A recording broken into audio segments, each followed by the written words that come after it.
Hi everyone, Mike here from Watch It Paint It, and in this video I'm going to show you how to paint the sword and shield of Lionel Johnson. Now at the time of filming this, Lionel Johnson is really hard to come by, but I'm hoping that changes after 10th edition drops. And in the meantime, let me show you some of the methods I use for painting this iconic hero. I highly recommend painting the lion in sub-assembly, although you don't have to do it in as many parts as I've done here. I have the sword and the backpack, the helmet and the base, and the main body all separated, as well as, of course, the shield. I've started off by priming the shield and all the other pieces in black, and now I'm going to stipple on the first color for the shield, which is Gal Vorbak Red.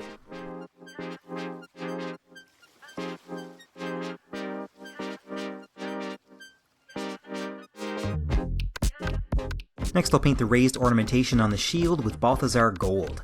I'm taking a flat brush, and after getting some paint on my brush, I'm going to dab off most of it onto paper towel. Then I'm going to lightly draw this across all the raised ornamentation on the shield. Now you don't have to use a flat brush for this part. A normal brush will work just fine, it'll just take a little longer. If I make any mistakes at this point, it'll be easy to fix by using a little bit more of the Gal Vorbak Red and dabbing it onto any spots that accidentally get bronze on them.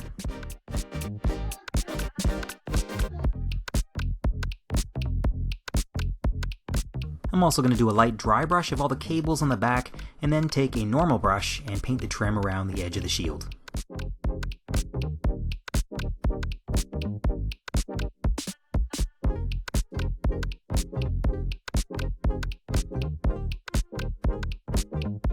Next I'm going to paint the purity seals on the shield using a couple layers of Rakarth flesh.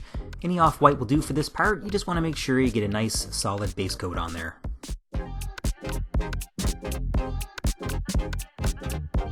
For the wax part of the seal, I'm going to be using Screamer Pink. Not much to say here, just get a good solid coat on there like you did with the Rakarth flesh.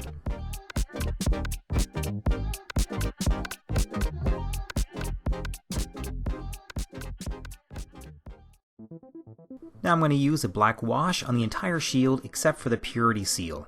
This one is Nuln Oil Gloss, and unfortunately they don't make this anymore. However, the new formulation of Nuln Oil works in a very similar way. You could use that instead, and you may just have to do some minor touch-ups by dry brushing the bronze afterwards. The red part of the shield will be fine. Once the wash is dry, I'm going to stipple on some red highlights with Corn Red. Stippling on the highlights is much easier than painting them on when you have a small area to work with like this. It's also going to give the red areas a slightly textured look.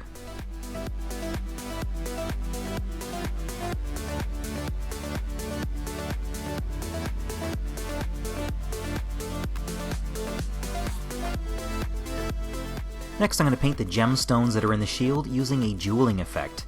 This part will look complex, but it's actually quite easy to do. It's just multiple simple steps using thinned down paint. I'm starting by base coating the gems with a pure black. Next I'm going to paint a series of smaller and smaller crescent moon shapes onto the gemstone. I'm starting with the darkest color, and this one is Caliban Green. You always want to paint the brightest part of the gem at the bottom. Since I know the lion is holding this shield sideways, the bottom is actually going to be the left-hand side. The first crescent I'm painting with this dark green is quite large, and I'm only leaving a small circular area at the top completely black. I'm going to add 2 to 3 layers of this green, and I'm always moving my brush downward so that most of the paint will settle at the bottom of the gemstone. I've now moved on to the next lightest shade of green, and this one is Warpstone Glow. I have these paints thinned down to about 2 parts water to 1 part paint. My crescents are now much smaller, and I'm focusing the paint mostly on the bottom half of the gem now. Now I'm making a very tiny crescent with Moot Green right at the bottom. The last green shade I want to use is Moot Green mixed with a little bit of yellow and a little bit of white to make it a really bright, vibrant color. This color is going to be a tiny crescent in the bottom corner of the gemstone. The last thing I'm going to do to try to sell this as an actual gemstone is to put a tiny white point of reflection in the center of the area I left black. By the end, you should have something that looks passable for a gemstone. The last couple things to do were to just put some scribbles onto the purity seals, and to also do a bright pink highlight on the wax part of the seal.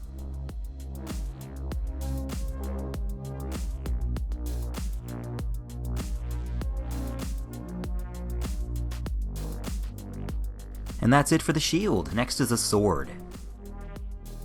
So whether I was using a brush or an airbrush, at first I'd want to get a solid coat of dark sea blue onto the blade. I'm doing multiple thin coats of this until everything looks good and smooth. Now I'm switching to a lighter blue-green, and this one is Majestic Fortress from Army Painter. This time I'm going to focus the paint on the top 75% of the blade or so. And again, I'm doing multiple thin coats, but I'm going to do probably twice as many coats on the top half of the blade.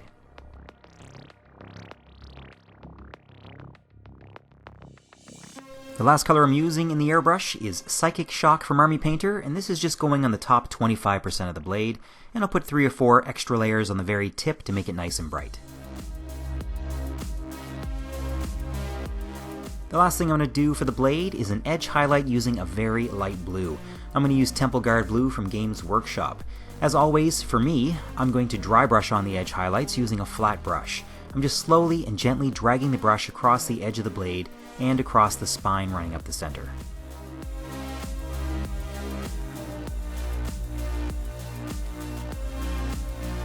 Once that's done, I'll paint the hilt of the sword using the same bronze color as I did for the shield.